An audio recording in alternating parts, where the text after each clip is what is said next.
मैं इंसानों से सख्त नफरत करता हूँ। उन्होंने मेरी नज़रों के सामने मेरे शेर बाबा और शेरनी उम्मी को गोली मार दी और उनकी खाल आतार कर ले गए। बाबा और उम्मी की मौत के साथ मेरे बचपन की खुशियाँ भी ख़त्म हो गईं। ऐसे कड़े वक्त में मेरे बेहतरीन दोस्त चीते और उसके घर वालों ने मुझे सहारा दिया। दूसरे जानवर भी मुझसे डरने की बजाय मेरी दिलजोई करते। अब मेरी जिंदगी का मकसद इंसानों से अपने वालिदैन के खून का बदला लेना था। अगर कोई शिकारी जंगल में कैंप लगाते तो मैं और मेरे दोस्त उन पर हमला कर देते और रुपोश हो जाते। मेरे दोस्त चीते का भाई भी जब छोटा था तो उसे भी शिकारी पकड़ कर ले गए थे, मगर वो बड़ा होकर किसी न किसी तरह भाग कर जंगल में वापस आ गया था। अब वो भी हमारे गिरोह में शामिल था। इसका एक फायदा और भी हुआ, इंसानों की ज़बान भी समझने लगा था। इस तरह जब शिकारी हमें पकड़ने का कोई मंसूबा बना रहे होते तो वो छप कर सुन लेता और हमें आगाह कर दिया करता। कुछ अरसे बाद एक उधेड़ उम्र बावकार सा आदमी अपने घर वालों के साथ जंगल में आया।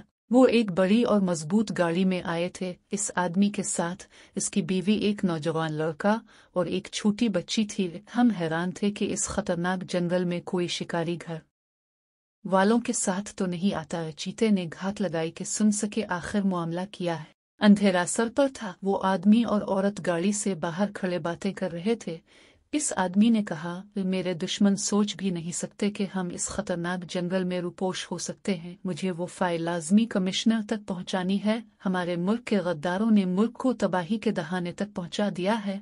मैं सुबह ही महफूज रास्ते से रवाना हो जाऊंगा। औरत बहुत परेशान लग रही थी, बोली, मुझे बहुत खौफ आ रहा है। सुना है ये जंगल खौफनाक दरिंदों से भरा पड़ा है। अगर उन्होंने हम पर हमला कर दिया तो। आदमी ने इसे तसल्ली दी, फिक्र मत करो, बस दुआ करो। वैसे भी अपनी गाड़ी बहुत मजबूत और शीशे बुलेट प्रूफ हैं।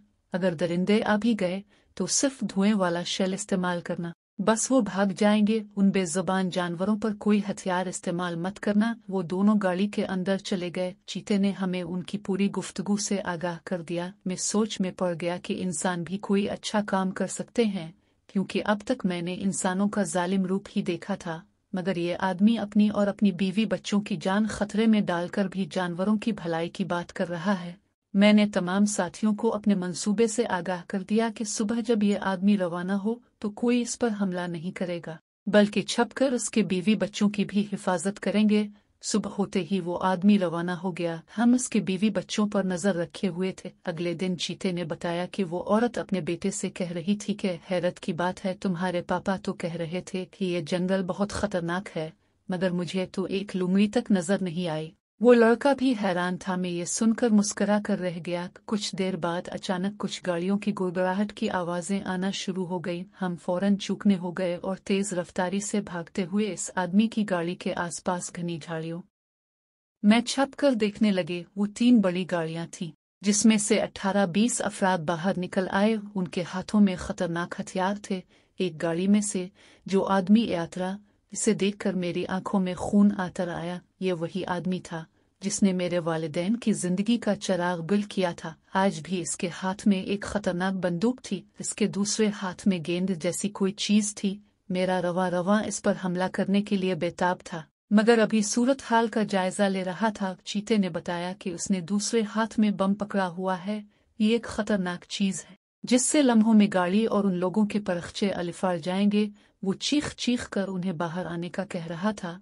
वो तीनों रोते हुए गाड़ी से बाहर आ गए। इस आदमी ने बम अपने साथी को पकड़ा दिया और औरत और लड़के को घुटनों के बिल बैठा दिया और बच्ची का बाजू पकड़कर उसे बेदर्दी से मां की तरफ धकेल दिया। औरत ने लपक कर उसे गोद में ले लिया। लड़के को गुस्सा आ गया। इसने अलिफाटे कर इस आदमी पर हाथ अलिफाटेना चाहा, मगर उसके एक साथी ने लड़के के सर पर गिनका बट मारा। वो लड़का तीवरा कर गिर पड़ा। वो आदमी मकरू अंदाज में हंसने लगा और बोला, तुम्हारा बाप क्या समझता था कि मेरे मंसूबे इतनी आसानी से मंजर आम पर आ जाएंगे? इसका एक करीबी साथी जिस पर तुम्हारा बाप दिल और जान से एतमाद करता था, मैंने खरीद लिया है। किसी ने मुझे तुम्हारी रूपोशी की जगह बताई थी। तुम्हारे बाप को कमिश्नर के ऑफिस पहुंचने से पहले ही हमने पकड़ लिया। ये कहकर उसने एक साथी को इशारा किया। उसने पिछली सीट पर पड़े आदमी को घसीट कर नीचे उतारा और जमीन पर पटक दिया। इसे देखकर इस औरत की चीखें निकल गईं। वो इसका शौहर था। वो जख्मी और नीम बेहोशी की हालत में था। बच्चे भागकर अपने बाप से लिपट गए। इस आदमी के चेहरे पर एक मकरू मुस्कुराहट थी। वो बोला, पहले मैं तुम्हारी अजीज बेटी को गोली मारूंगा ताकि तुम निशान इबरत बन जाओ और तुम्हें पता चल जाए कि मुझसे टुकर लेने का अंजाम कितना भयानक होता है। ये कहकर उसने गिन बच्ची की तरफ सीधी कर ली। अब यही वक्त था हमला करने का। मैंने एक जोरदार धाड़ मारी। मेरे तमाम साथियों ने बैक वक्त उन जालिम लोगों पर हमला कर दिया। उन्हें अपनी गिने सीधी करने का भी मौका नहीं मिला। वो आदमी और उसके बीवी बच्चे हैरत से ये मंजर देख रहे थे। कोई दरिंदा उनकी तरफ देख भी नहीं रहा है। वो आदमी को सहारा देकर गाड़ी तक पहुंच गए। औरत और बच्चे गाड़ी के अंदर चले गए, मगर प्रोफेसर गाड़ी का सहारा लेकर बाहर खड़ा रहा। मैं इस जालिम आदमी को अपने नोकीले दांतों से बारी तरह अलिफा दे रहा था। कुछ लम्हों बाद इसकी चीखें थम गईं। तमाम जालिम अपने अंजाम को पहुंच चुके थे। हमारा कोई भी साथी जख्मी या मरा नहीं था। मैं इस आदमी के करीब पहुंच गया। इस आदमी की आंखों में खौफ के बजाय दोस्ताना चमक थी। इसने मेरे सर पर हाथ फेरा। मैं 2 कदम पीछे हटा और झाड़ियों में गायब हो गया। मेरे साथियों ने भी मेरी तकलीद की। वो लोग वहां से रवाना हो गए। दूसरे दिन सुबह ही जंगल में पुलिस अफसरान और बहुत से लोग कैमरे लिए आन पहुंचे। वहां का मंजर देखकर सबके होश अलिफाड़ गए। वो आदमी यानी प्रोफेसर भी उनके साथ मौजूद था। इसकी हालत बेहतर लग रही थी। उसने सब माजरा पुलिस वालों को सुनाया, जिसे सुनकर सब हैरान थे। उसने मीडिया वालों को बताया, ये लाशें देखकर आप खुद ही सोच सकते हैं कि इन दरिंदों का मकसद इन जालिम लोगों का खात्मा करना था, वरना वो अब तक उन्हें खा चुके होते। थोड़ी देर बाद वो सब वहां से रवाना हो गए। वो आदमी थोड़ी देर खड़ा होकर आदेर अलिफादेर देखता रहा। मैंने झाड़ियों में से अपना चेहरा जरा सा ऊपर अलिफाटे अलिफ। इस आदमी ने मुस्कुराकर मेरी तरफ देखा और हाथ हिलाकर गाड़ी में बैठकर चला गया। मैंने खुशी में जोरदार दौड़ मारी और भागता हुआ अपने साथियों तक पहुंच गया।